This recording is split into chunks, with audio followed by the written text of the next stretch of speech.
A paz do Senhor Jesus, vamos lá? Hebreus capítulo 2. Jamais negligencie a salvação. Por isso é fundamental prestarmos atenção mais ainda às verdades que temos ouvido, para que jamais nos desviamos dela. Então, temos que prestar atenção, a Bíblia está falando, né? A verdade que havemos de ouvir para que não nos desviem-se, né, através dos falsos ensinos. Então tem que prestar atenção à palavra de Deus. Você vai bem esse versículo e prestar bem atenção. Devemos ouvir cuidadosamente, Tiago, capítulo 1, versículo 22 a 25, devemos ouvir cuidadosamente e saber cuidadosamente estar pronto para obedecer e colocar as suas instruções em prática, né? Praticar a palavra de Deus. Então, confire depois lá sobre esses versículos, né? Tiago, capítulo 1, do 22 ao 25. Pois se a mensagem proferida por anjos provou a sua firmeza, e toda a transgressão e obediência recebeu a devida punição. A palavra falada pelos anjos refere-se ao ensino de que os anjos, como mensageiros de Deus, trouxeram a lei para Moisés. Em Gálatas 3, versículo 19. Confira, leia, não deixe de se respaldar na palavra de Deus. Tem que só ouvir quem está ensinando, mas também praticar, temos que ir atrás, saber, né? Se está falando, está de acordo com a palavra, tá? Todos, até eu. Veja se está certo o que estou falando. Temos que ver. Gálatas capítulo 3, 19. Confira.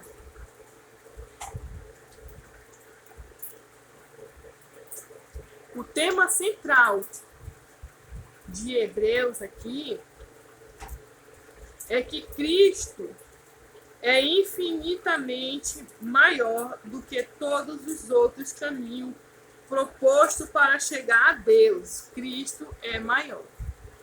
Então, tá aí. Versículo 3. Como nos livraremos se nos desconsideramos tão grande salvação? Esta salvação, tendo sido proclamada pelo Senhor, foi depois confirmada a nós pelo que a ouviram. Então, as testemunhas oculares do ministério de Jesus transmitiram seus ensinos aos leitores deste livro. Não vimos a Jesus pessoalmente, baseamos a nossa crença em Jesus nos depoimentos dos testemunhos oculares registrados na Bíblia. João, capítulo 20, versículo 29, você vai encontrar outra referência, leia.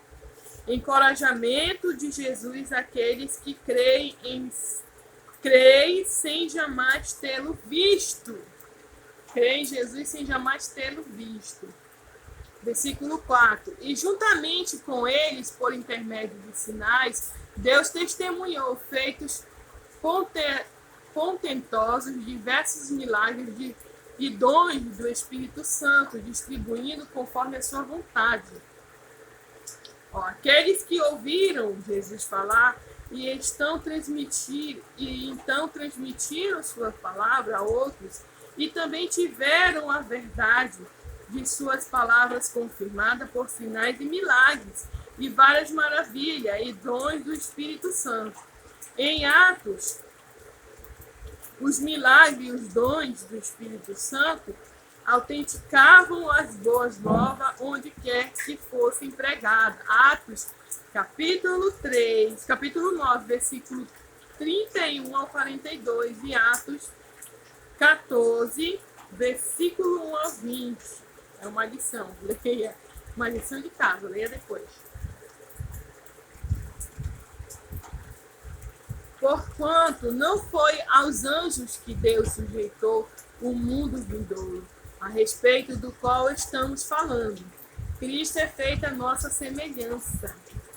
No entanto, alguém, em certa passagem, testemunhou, afirmando que é o homem para que com ele se importes, e o filho de Adão para que venha visitá-lo. Tu fizestes um pouco menor do que os anjos e os coroastes de glória e de honra. Tudo sujeitastes debaixo dos seus pés, e ao sujeitar-lhes todo o universo nada deixou que não lhe fosse sujeito. Contudo, hoje ainda não vemos que todas as coisas estejam submissas a ele. Né? Deus colocou Jesus como responsável por todas as coisas. Ainda não vemos o Senhor reinando na terra. Um dia ele governará na terra, como faz agora no céu. Esta verdade, ela pode trazer estabilidade para suas decisões cotidianas. Versículo 9. Observamos, no entanto, aquele que por um momento foi feito menor do que os anjos, de Jesus, coroado de honra e de glória, por ter sofrido a morte, para que pela graça de Deus, em benefício de todos, experimentasse a morte. A graça de Deus por nós levou Cristo à morte. Jesus não veio a esse mundo para ganhar posição social ou poder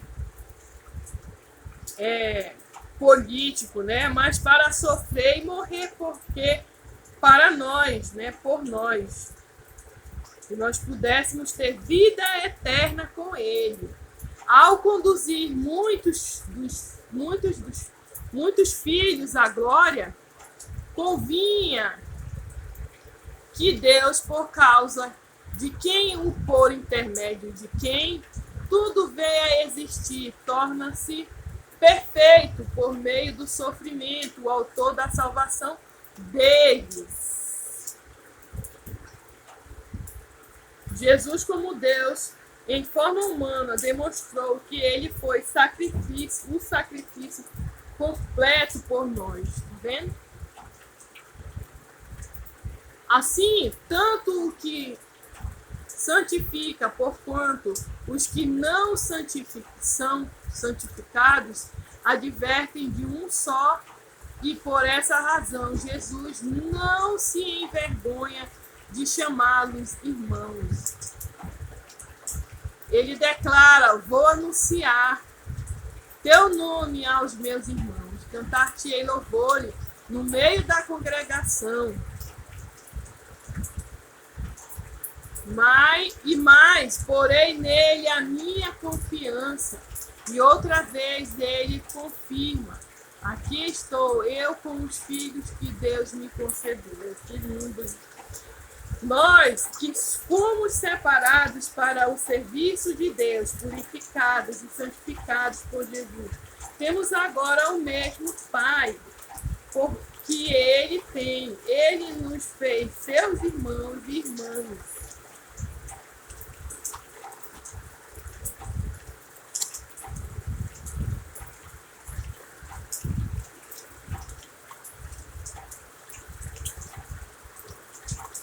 Portanto, visto que os filhos compartilham de carne e sangue, ele também participou dessa mesma condição humana, para que pela morte destruísse aquele que tem o poder da morte, a saber, o diabo, e livrasse todos os que ao longo de toda a vida tiveram escravizado pelo medo da morte. Olha isso, né? Jesus se tornou humano para que pudesse morrer e ressuscitar, a fim de desfrutar o poder do diabo sobre a morte. Romanos capítulo 6, versículo 5 ao 11. Só então Cristo poderia livrar aqueles que viviam constantemente com medo da morte, porque sabemos que a morte é a porta de entrada para a vida eterna. 1 Coríntios 15, né? Uma outra lição para você ler. Então, a morte ela foi derrotada por Jesus Cristo. Quando você morre em Jesus Cristo, não é o fim. A porta de entrada para a nova vida.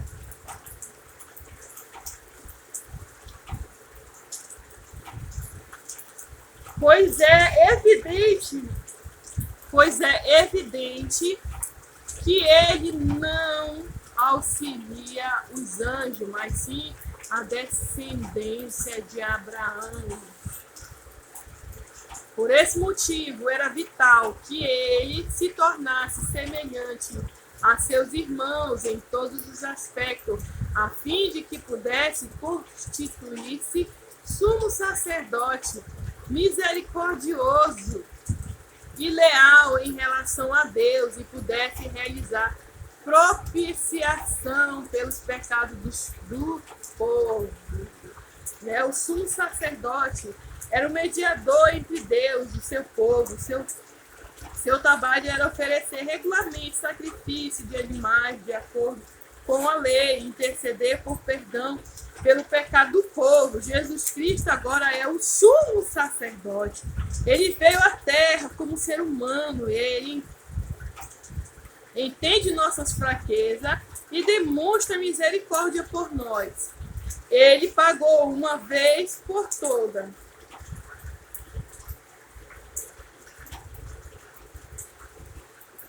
A penalidade pelos nossos pecados, através de sua própria morte sacrificial, podemos confiar que ele restabelece a nossa relação rompida com Deus. Somos libertos do domínio do pecado. Jesus, entretanto, Jesus entende nossas lutas porque as enfrentou como ser humano. Ele veio aqui, foi 100% homem, 100% Deus, né? E ele enfrentou, passou pelas nossas mesmas dificuldades e nos entende.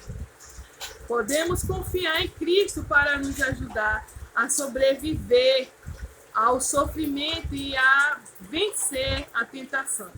Quando você enfrentar tribulações, vá a Jesus para obter força e paciência. Ele entende as suas fraquezas e necessidade de poder e ajuda você. Né? Hebreus capítulo 4, 14 ao versículo 14 ao 16, você vai ver referência sobre isso.